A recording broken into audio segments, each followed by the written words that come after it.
غلطة الشاطر بألف صحيح، ديًا غلطة ما تحصلش في التوك توك. الراجل الميكانيكي وهو بيربط الملف ما حمّلش رباطه كويس، شايفين المسامير متنية إزاي؟ شايل يا عم الملف كده، أيوه، المسامير انتنت، لإن طبعًا الملف المفروض يتربط رباط جيد جدًا، جدًا ويتأكد عليه.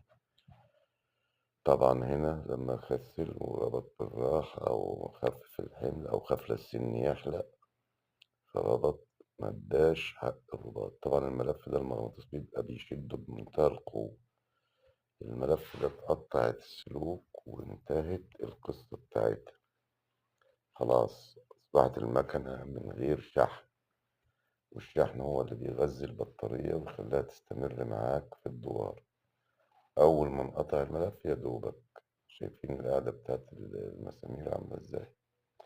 يعتبر ده عيب شرعي ممكن يخلّي المكنة ترجع. الفحمة طبعًا موجودة، ممكن تدوّر على البطارية بس هتدوّر دقيقة، دقيقتين ما تشدش حمل هتروح مشطّبة البطارية.